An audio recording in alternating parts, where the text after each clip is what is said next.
हाय। आज वाले वीडियो में हम लोग जानेंगे ग्रेडियंट के बारे में कि ग्रेडियंट क्या होता है, इसकी क्या डेफिनेशन है, ये जानेंगे। इसको कैसे कैलकुलेट किया जाता है ये भी हम लोग देखेंगे।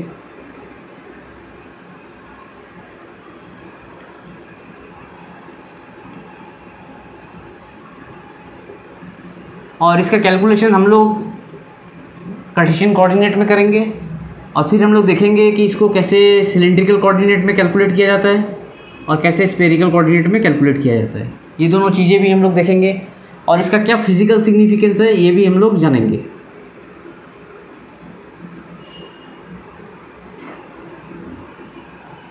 तो ये सारी चीज़ें आज वाले वीडियो में हम लोग कवर करेंगे।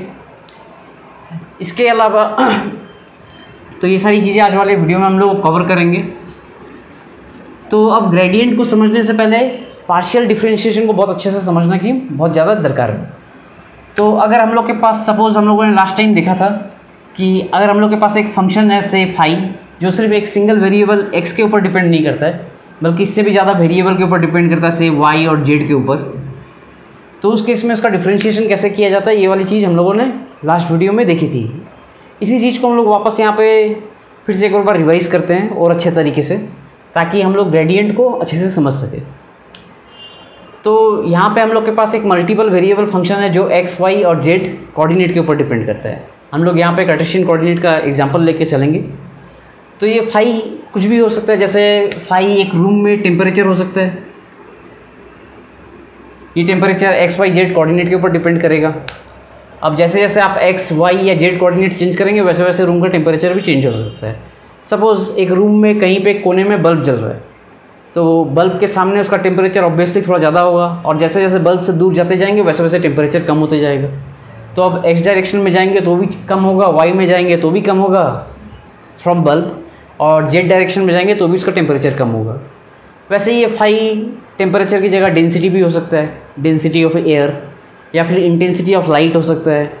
ये कोई भी एक वेरिएबल हो सकता है जो 3 अलग अलग कोऑर्डिनेट के ऊपर डिपेंड करता है। तो ये मल्टीपल वेरिएबल फंक्शन है। तो इस केस में हम लोग इसका डिफरेंशिएशन कैसे डिफाइन करते हैं, इसको अगर हम लोग को डिफरेंशिएट करना है तो हम लोग इसको इस तरह से डिफरेंशिएट करते हैं यूजिंग पार्शियल डिफरेंशिएशन। सबसे पहले हम लोग इस फंक्शन का पार्शियल डिफरेंशिएशन करते हैं विद रिस्पेक्ट टू एक्स और इसको डी एक्स से मल्टीप्लाई कर देते हैं। इसको ऐड कर देते हैं with respect to partial differentiation with respect to y coordinate, d y के साथ मल्टीप्लाई कर देते हैं। और वैसे ही जेड कोऑर्डिनेट के साथ करके डी जेड के साथ मल्टीप्लाई कर देते हैं और ये सारी क्वांटिटी को हम लोग ऐड कर देते हैं। अगर इससे ज़्यादा वेरिएबल होगा तो ये एडिशन कंटिन्यू हो जाएगा। तो ये हो गया हम लोग का पार्शियल डिफरेंशिएशन। अब इस चीज़ में ये हो गया हम लोग का इस फंक्शन का डेरिवेटिव। अब इस डेरिवेटिव को अगर आप अच्छे से समझ जाएंगे तो ग्रेडियंट, डाइवर्जेंस, कर्ल, ये सारी चीज़ें समझना आपके लिए बहुत ही आसान हो जाएगा। तो इसीलिए इस क्वांटिटी को हम लोग बहुत अच्छे से समझने की कोशिश करते हैं अभी। तो अब हम लोग सबसे पहले अपना एक कोऑर्डिनेट सिस्टम डिफाइन कर लेते हैं। ये सपोज एक्स डायरेक्शन हो गया, ये वाई और ये जेड डायरेक्शन हो गया। यहाँ पे यूनिट वेक्टर भी डिफाइन कर देते हैं, आई, जे और के यूनिट वेक्टर। अब सपोज एक कोई पॉइंट है एक्स वाई जेड और यहाँ पे इसकी वैल्यू है, इस फाई फंक्शन की वैल्यू है फाई। तो जब हम लोग ये डिफरेंशिएट करते हैं तो हम लोग एक्चुअली में कर क्या रहे हैं यहाँ पे, हम लोग यहाँ पे क्या करते हैं, इस पॉइंट से एक स्मॉल डिस्टेंस ट्रेवल करते हैं, से स्मॉल डिस्टेंस ट्रेवल करते हैं से डी आर। और ये small distance D R travel करने के लिए कोई भी आर्बिट्ररी डायरेक्शन, ये डिस्टेंस डी आर कोई भी डायरेक्शन में हो सकता है, इस डायरेक्शन में हो सकता है या इस डायरेक्शन में हो सकता है या इस डायरेक्शन में, इसीलिए हम लोगों ने डी आर लिखा है यहाँ पे। तो ये डी आर डायरेक्शन कोई भी स्मॉल आर्बिट्ररी डायरेक्शन हो गया। इस स्मॉल आर्बिट्ररी डायरेक्शन में ट्रैवल करने के चलते इस फाई में क्या चेंज हो रहा है वो चेंज हम लोग इसमें निकाल रहे हैं और उसी को हम लोग बोलते हैं डेल फाई। तो ये जो डी आर है ये डिस्टेंस ट्रैवल करने के चलते फाई में जो चेंज हो रहा है इसी को हम लोग बोलते हैं डिफरेंशिएशन ऑफ फाई। ठीक है, तो यहाँ पे देखिए ये फाई कैसे निकाल कैसे रहे हैं हम लोग इस केस में। तो यहाँ पे अगर ये इसकी वैल्यू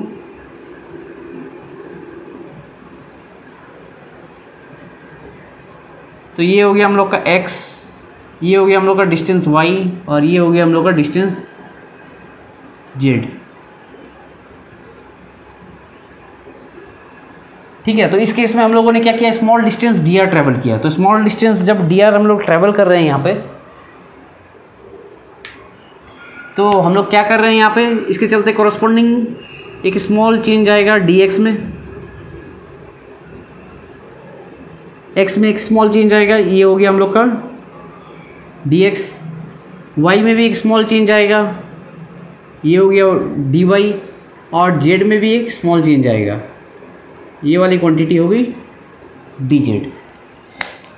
तो अब हम लोग को ये टोटल चेंज फाई यहाँ पे निकालने के लिए हम लोग क्या कर रहे हैं, सबसे पहले पार्शियल डिफरेंशिएशन कर रहे हैं इस पॉइंट में x डायरेक्शन में। बाकी दो कोऑर्डिनेट को हम लोग कांस्टेंट रखते हैं, सिर्फ x डायरेक्शन में स्मॉल चेंज इस पॉइंट में बहुत ही स्मॉल चेंज करते हैं और उसके कॉरस्पॉन्डिंग चेंज इन फाई निकालते हैं। ये वो क्वांटिटी हो गई और इसको इस क्वांटिटी से मल्टीप्लाई कर देते हैं dx से, तो हम लोग को टोटल चेंज x डायरेक्शन में मिल जाता है। तो ये x डायरेक्शन में हम लोग को टोटल चेंज मिल गया फाई में। अब वैसे ही हम लोग y डायरेक्शन में भी इसका पार्शियल डिफरेंशिएशन करते हैं बाकी दो कोऑर्डिनेट को कांस्टेंट रख के, और फिर उस पार्शियल डिफरेंशिएशन को ये स्मॉल क्वांटिटी dy से मल्टीप्लाई कर देते हैं। डेल वाई dy से छोटा हो गया इस केस में, डेल वाई बहुत ही छोटा सा एक एलिमेंट होगा अराउंड दिस पॉइंट, और फिर उसको dy से मल्टीप्लाई कर दिए और इस टोटल चेंज को हम लोग फिर से ऐड कर दिए इसके साथ। वैसे ही z डायरेक्शन में फाई में क्या चेंज हो रहा है वो निकालते हैं और उसको dz से मल्टीप्लाई कर देते हैं, तो हम लोग को total change due to del z मिल जाता है। डेल z डायरेक्शन में ट्रैवल करने से dz डायरेक्शन में ट्रैवल करने से कितना चेंज हो रहा है वो हम लोग को मिल गया, उसको हम लोग इससे डेल z से मल्टीप्लाई कर दिए, तो यहाँ पे हम लोग को z डायरेक्शन में कितना चेंज हो रहा है वो भी मिल गया। तो ये तीनों क्वांटिटी को इसमें क्या हो रहा है, x डायरेक्शन में कितना चेंज हुआ वो निकाल लिए, y डायरेक्शन में कितना चेंज हुआ वो निकाले, और z डायरेक्शन में कितना चेंज हुआ ये निकाले। ये तीनों चीज़ को निकाल के इस तीनों डायरेक्शन में इस तीनों को ऐड कर दिए एक साथ, तो इसके चलते हम लोग को टोटल चेंज इन फाई मिल जाता है due to small distance dr। तो जब स्मॉल डिस्टेंस dr ट्रैवल करते हैं तो उसके चलते फाई में क्या चेंज हो रहा है वो टोटल क्वांटिटी हम लोग को यहाँ पे मिल गई। तो सारे को ऐड करके हम लोग यहाँ पे इसका डी फाई निकाले हैं, स्मॉल चेंज इन फाई। तो इस केस में यहाँ पे हम लोग का dr को हम लोग वेक्टर फॉर्म में भी रिप्रेजेंट कर सकते हैं। हम लोगों ने ऑलरेडी i, j और k डिफाइन कर दिया है, तो इस केस में हम लोग का ये dr क्या हो जाएगा, dx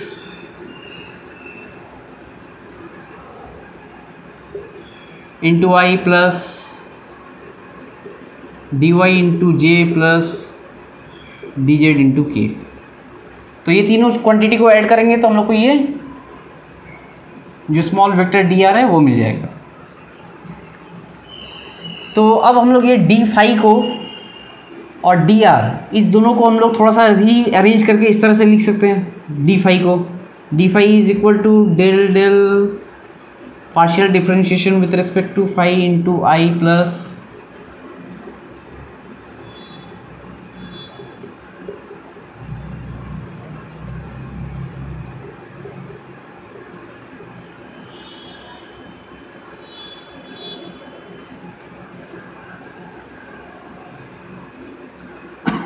डॉट dr। तो इसको हम लोग इस तरह से लिख सकते हैं,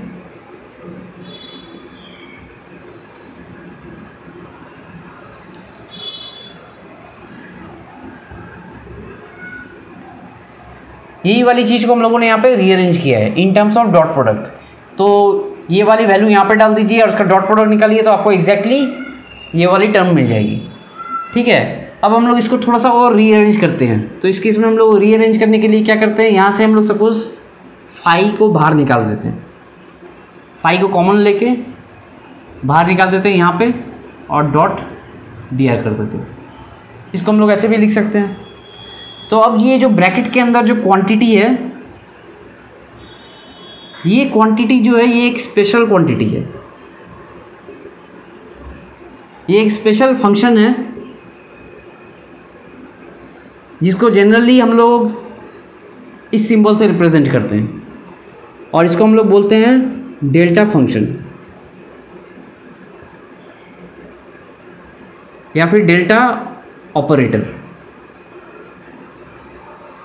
अब ये ऑपरेटर क्या होता है, जैसे स्केलर 3, ये भी एक ऑपरेटर है, 3 हो, 4 हो, 5 हो, कोई भी एक नंबर है, ये भी हम लोग बोल सकते हैं कि एक टाइप का ऑपरेटर है।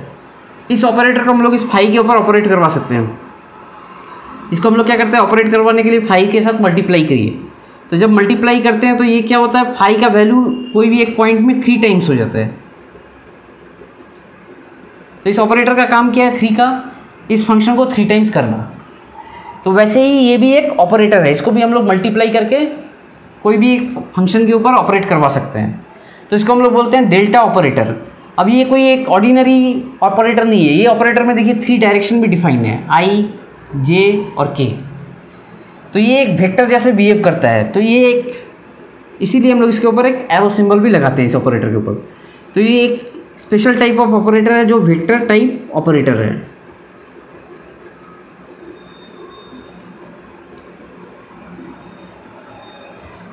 तो ये ऑपरेटर वेक्टर टाइप ऑपरेटर है, मैंने यहाँ पे टाइप लिखा है, वेक्टर नहीं है, ये वेक्टर टाइप ऑपरेटर है, क्योंकि यहाँ पे इसका कोई मैग्नीट्यूड नहीं है, ये एक मैग्नीट्यूड नहीं है, ये चेंज है, और ये किस तरह से ऑपरेट करता है उसके ऊपर डिपेंड करेगा। तो ये इस फॉर्म में ये सिर्फ एक ऑपरेटर और ये वेक्टर टाइप ऑपरेटर है। तो जैसे हम लोगों ने यहाँ पे 3 को ऑपरेट करवाने के लिए क्या किया था, इसको मल्टीप्लाई किया था। अब यहाँ पे ये जो ऑपरेटर है ये एक वेक्टर की तरह बिहेव करता है, ये वेक्टर टाइप ऑपरेटर है और ये बिहेव भी करता है लाइक अ वेक्टर। तो अब अगर हम लोग को इसको ऑपरेट करवाना है तो इसको हम लोग को वेक्टर को मल्टीप्लाई करना पड़ेगा। अब इसके आगे वाले वीडियो में हम लोगों ने देखा था कि वेक्टर को मल्टीप्लाई करने की 3 अलग अलग टेक्निक होती है। वेक्टर मल्टीप्लिकेशन वाला वीडियो देखिएगा अगर आप लोगों ने नहीं देखा है तो।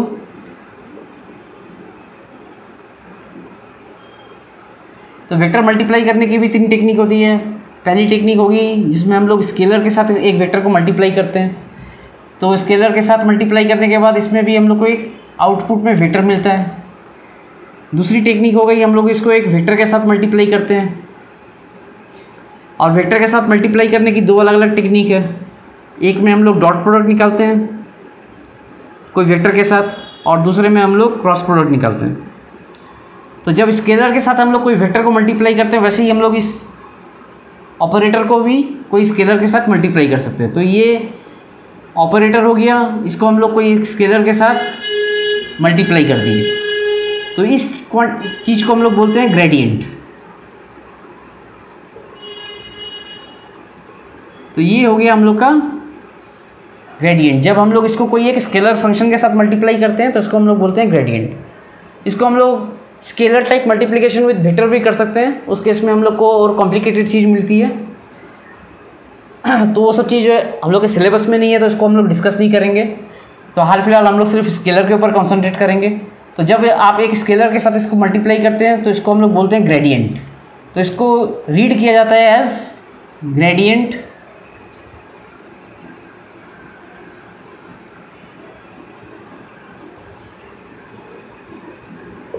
ऑफ 5। इसको लिखा जाता है इस तरह से और इसको रीड किया जाता है एज ग्रेडियंट ऑफ 5। तो जब एक वेक्टर को स्केलर के साथ मल्टीप्लाई किया जाता है, सपोज 3 एक स्केलर हो गया, इसको एक वेक्टर के साथ मल्टीप्लाई किए, तो इसका आउटपुट जो होता है वो भी एक वेक्टर होता है। वैसे ही इस वेक्टर ऑपरेटर को जब आप स्केलर के ऊपर ऑपरेट करवाएंगे तो उसके चलते भी आपको एक वेक्टर मिलेगा, ठीक है। और इसको हम लोग कुछ और नाम है उसका हम लोग बाद में और डिस्कशन करेंगे। अभी एक बार के लिए इसमें फिर से आ जाते हैं। तो इसको हम लोग एक वेक्टर को एक वेक्टर के साथ भी मल्टीप्लाई कर सकते हैं एज अ डॉट प्रोडक्ट। तो इस केस में क्या करते हैं, हम लोग इस डेल्टा ऑपरेटर का भी डॉट प्रोडक्ट ले लेते हैं। तो dot product with another vector ले सकते हैं ए।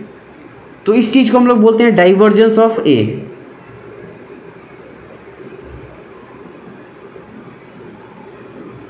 इस क्वांटिटी को बोलते हैं divergence of A.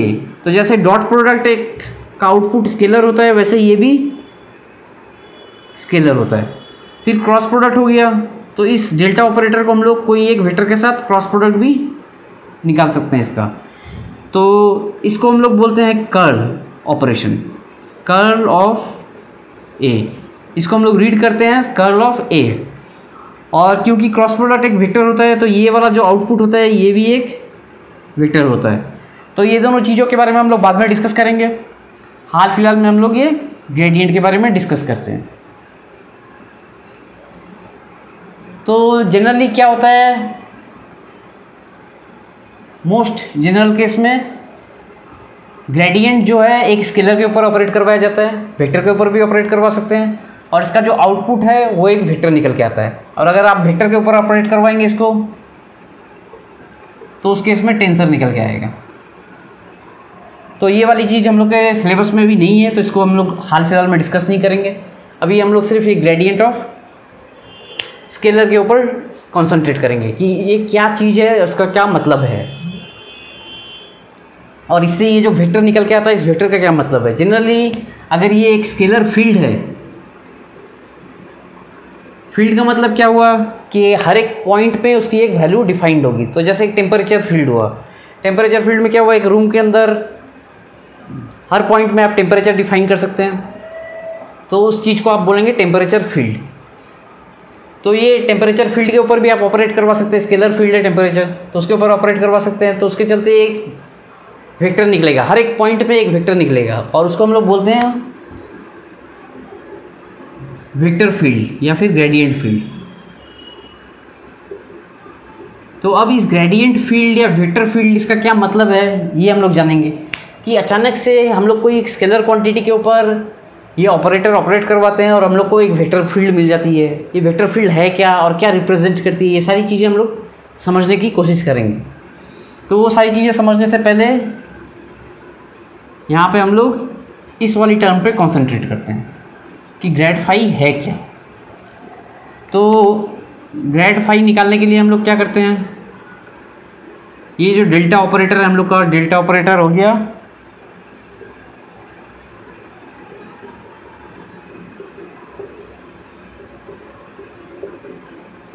Cartesian coordinate में, ये डेल्टा ऑपरेटर, इसको हम लोग फाई के ऊपर ऑपरेट कर रहे हैं। तो ये फाई क्या है, एक स्केलर है, तो स्केलर की तरह अंदर आ जाएगा। तो उस केस में इसको हम लोग लिखेंगे डेल फाई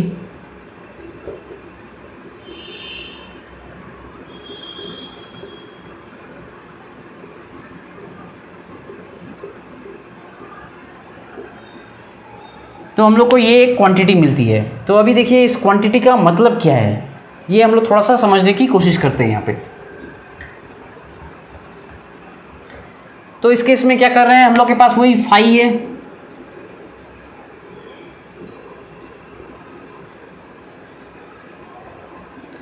एक्स वाई और जेड कोऑर्डिनेट में हम लोग के पास फाई है, ये आई डायरेक्शन, जे डायरेक्शन, के डायरेक्शन। तो हम लोग क्या कर रहे हैं, इस फाई का कोई भी एक पॉइंट पे, ये सपोज फाई यहाँ पर है,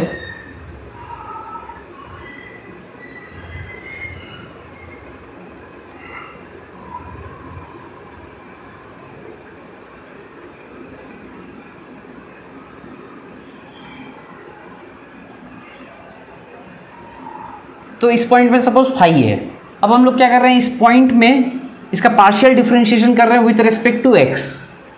तो partial differentiation with respect to x कर रहे हैं, मतलब बाकी दो कोऑर्डिनेट को हम लोग कांस्टेंट रख रहे हैं और इस डायरेक्शन में चेंज करके इसका क्या चेंज हो रहा है इस फंक्शन में, इस पॉइंट में, वो चेंज हम लोग निकालते हैं ओनली अलोंग एक्स डायरेक्शन। अब हो सकता है कि ये चेंज बहुत ज़्यादा हो, ठीक है, सपोज बहुत ज़्यादा, इसका कुछ एक मैग्नीट्यूड निकल के आएगा इस चेंज का। सपोज ये इसका मैग्नीट्यूड है del phi by del x, ये इसका मैग्नीट्यूड निकल के आया इस पॉइंट पे, ठीक है। अब इसको हम लोगों ने क्या किया, आई डायरेक्शन से मल्टीप्लाई कर दिया, तो ये एक वेक्टर बन गया, ये हो गया हम लोग का इसका वेक्टर। मैग्नीट्यूड ये निकल के आया चेंज का, इतना सारा मैग्नीट्यूड है, उसको आई डायरेक्शन से मल्टीप्लाई कर दिए। अब वैसे ही हम लोग इसका पार्शियल डिफरेंशिएशन करते हैं वाई डायरेक्शन, ठीक है। अब इस चेंज को हम लोग थोड़ा छोटा लेते हैं एक बार के लिए, ताकि चीज़ें समझने में सुविधा हो।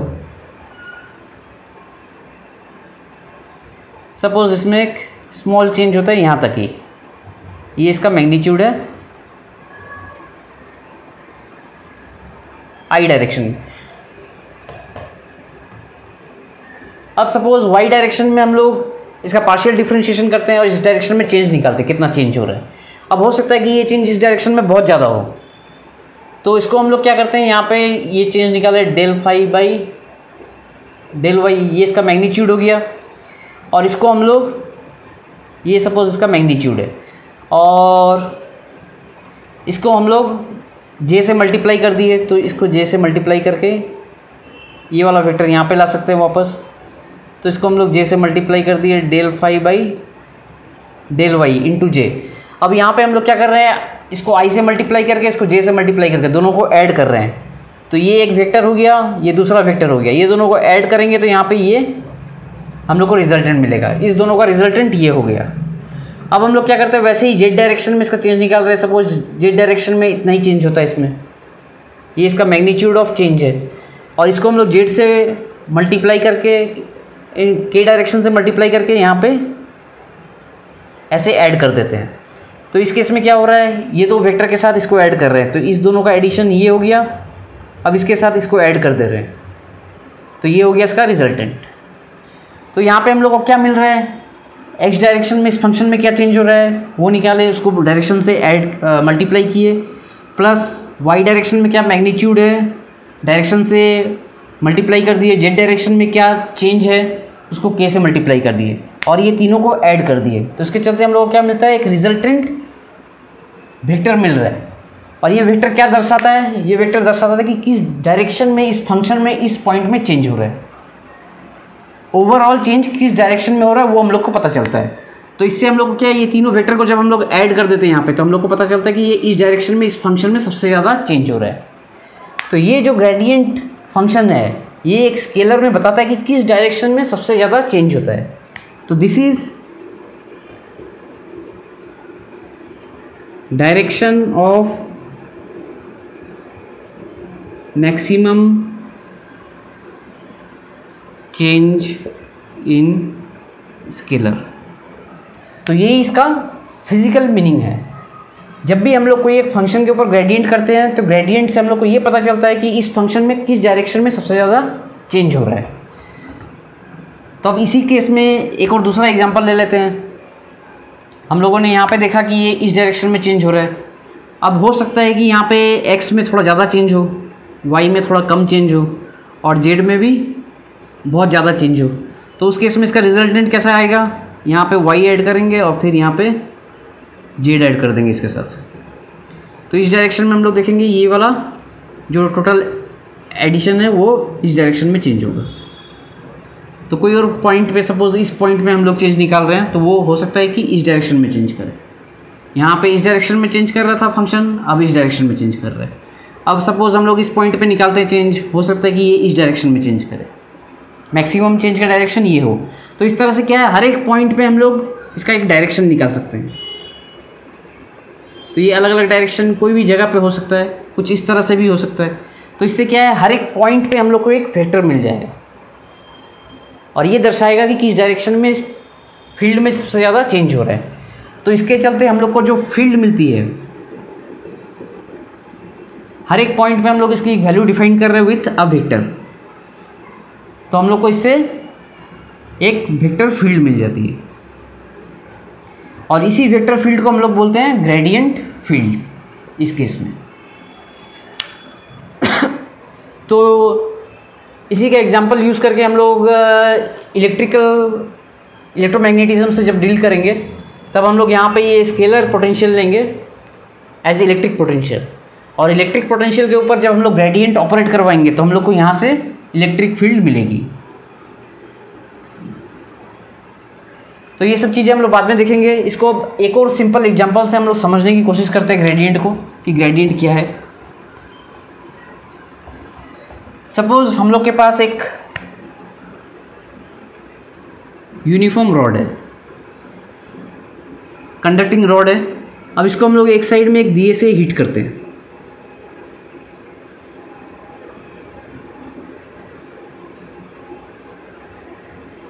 तो जब दिए से हीट करेंगे तो क्या होगा, जनरली यहाँ पे टेम्परेचर ज़्यादा रहेगा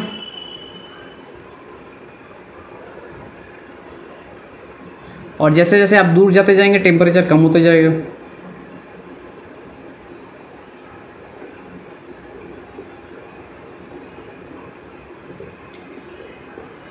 तो जैसे जैसे आप सपोज़ ये एक्स डायरेक्शन है,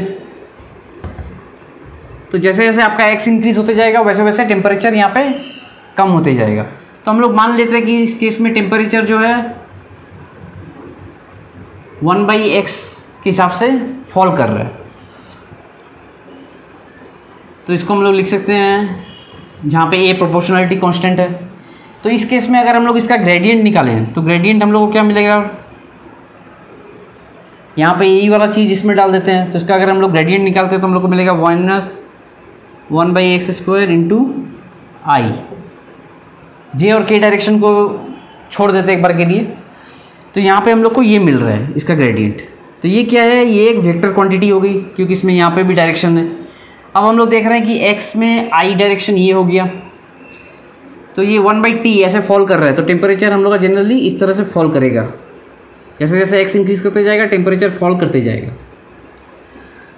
तो जब हम लोग इसका ग्रेडियंट निकालते हैं तो ग्रेडियंट देखिए -x² की स्पीड से फॉल कर रहा है, मतलब बहुत रैपिडली फॉल करेगा कंपेयर टू दिस। तो बहुत जल्दी चेंज इन टेम्परेचर 0 की तरफ चला जाएगा। और इसमें देखिए एक और क्या चीज़ मिल के आती है, हम लोग को नेगेटिव साइन मिल रही है। इस नेगेटिव साइन का मतलब क्या हो गया कि हम लोग का जो इंक्रीज इन टेम्परेचर है वो नेगेटिव आई डायरेक्शन में होता है। तो यहाँ पे हम लोग जैसे जैसे इस डायरेक्शन में जाएंगे टेम्परेचर गिर रहा है और इस डायरेक्शन में टेम्परेचर इंक्रीज कर रहा है। ये इंक्रीज इन टेम्परेचर इस डायरेक्शन में होगा, माइनस नेगेटिव डायरेक्शन में। तो देखिए जस्ट ग्रेडियंट किया और मुझे पता चल गया कि किस डायरेक्शन में मैक्सिमम चेंज हो रहा है। मैक्सिमम चेंज इस डायरेक्शन में नहीं हो रहा है, इस डायरेक्शन में ऑपोजिट चेंज हो रहा है। यहाँ पे टेम्परेचर गिर रहा है, किस डायरेक्शन में सबसे ज़्यादा चेंज हो रहा है मतलब टेम्परेचर बढ़ रहा है, वो -i डायरेक्शन में। ये हम लोग को इस ग्रेडियंट फंक्शन से मिल गया। मैंने यहाँ पे कुछ नहीं डिफाइन किया कि किस डायरेक्शन में टेम्परेचर इंक्रीज डिक्रीज कर रहा है, मैंने सिर्फ बताया कि 1/x के स्पीड से टेम्परेचर फॉल कर रहा है। और इसमें देखिए जब भी ग्रेडियंट ऑपरेट करवाए तो किस डायरेक्शन में टेम्परेचर इंक्रीज कर रहा है वो हम लोग को मिल गया। तो ये फ़ायदा है ग्रेडियंट फंक्शन यूज़ करने का। तो कोई एक स्केलर से हम लोग को पता चलता है कि इससे इसकी क्या वैल्यू है, और जब हम लोग ग्रेडियंट ऑपरेट करवाते हैं इस स्केलर के ऊपर तो इससे हम लोग को पता चलता है कि कितना रैपिडली ये फंक्शन चेंज हो रहा है किसी एक पॉइंट पे, और किस डायरेक्शन में वो चेंज हो रहा है वो भी हम लोग को इससे मिलता है।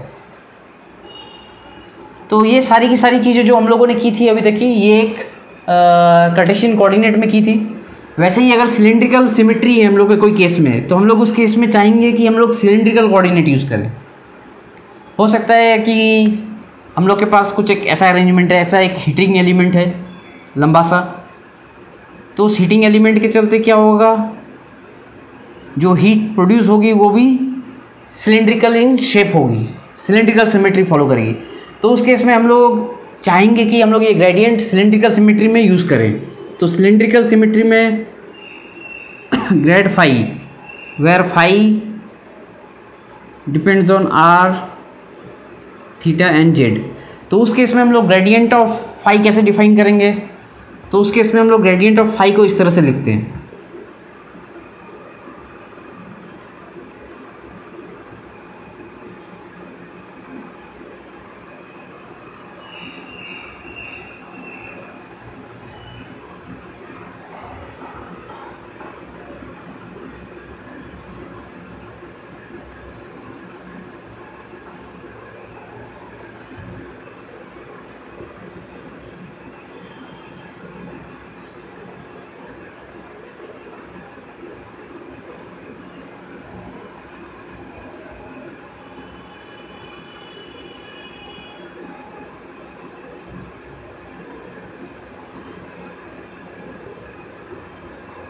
तो ये हो गया हम लोग का gradient of phi in cylindrical coordinate.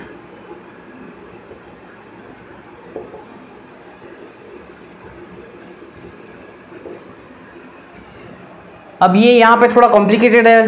Complicated इसलिए है क्योंकि यहाँ पे जैसे आई, जे और के का डायरेक्शन फिक्स है, यहाँ पे ई थीटा और ई आर का डायरेक्शन कांस्टेंट नहीं है, इसलिए ये थोड़ा सा कॉम्प्लिकेटेड हो गया है। यहाँ पे ई जेड का डायरेक्शन कांस्टेंट है, इसलिए ये नॉर्मल जेड की तरह ही बिहेव करता है, ठीक है। क्योंकि यहाँ पे ई आर और ई थीटा चेंज होते रहता है सिलेंड्रिकल कोऑर्डिनेट में, तो इसीलिए ये वाला थोड़ा सा कॉम्प्लिकेटेड फॉर्म होता है इसका। और वैसे ही स्फेरिकल कोऑर्डिनेट में अगर हम लोग को डिफाइन करना है, सपोज हम लोग के पास एक स्केलर है, इस बार स्केलर को थोड़ा चेंज कर देते हैं, स्केलर है से साई, तो उस केस में अगर हम लोग को डिफाइन करना है तो आर थीटा फाई ये 3 कोऑर्डिनेट्स के ऊपर अगर डिपेंड करेगा तो उस केस में इसको लिखा जाता है del phi by del are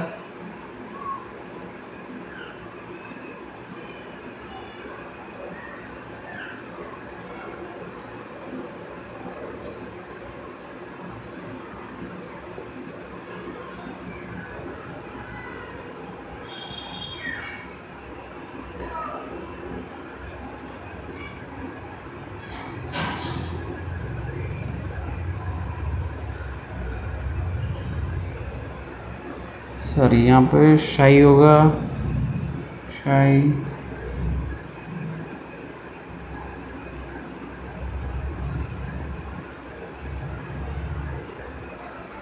तो ये हो गया हम लोग का स्फेरिकल कोऑर्डिनेट में कैसे ग्रेडियंट निकाला जाता है।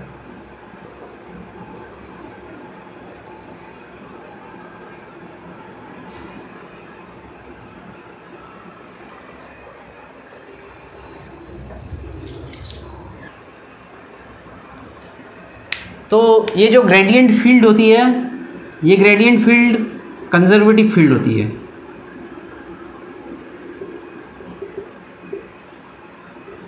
कंजर्वेटिव फील्ड का मतलब क्या हो गया कि ये सिर्फ इनिशियल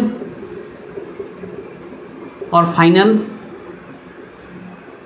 पोजीशन के ऊपर इसकी वैल्यू डिपेंड करती है। तो कोई भी अगर स्केलर से हम लोग ग्रेडियंट फील्ड निकालते हैं तो वो जो ग्रेडियंट फील्ड होती है वो हमेशा कंजर्वेटिव फील्ड होती है और इस कंजर्वेटिव फील्ड में सिर्फ इनिशियल और फाइनल पोजीशन के ऊपर कोई भी चीज़ डिपेंड करती है, पाथ फॉलोड पे डिपेंड नहीं करती है।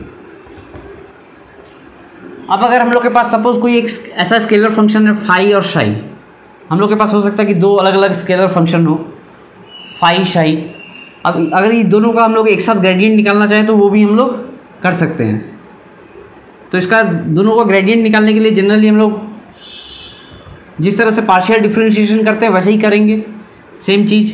तो उस केस में हम लोग इसको लिख सकते हैं फाई इंटू ग्रेड शाई प्लस शाई इंटू ग्रेड फाई। तो ये एक थ्योरम है जिसको हम लोग यूज़ करेंगे। आप लोग चाहें तो ये ग्रेडियंट ऑपरेटर इसके ऊपर ऑपरेट करवा के भी देख सकते हैं पार्शियल डिफरेंशिएशन करके, आप लोग को ये सेम रिजल्ट मिलेगा। तो ये भी हम लोग कर सकते हैं इसके ऊपर।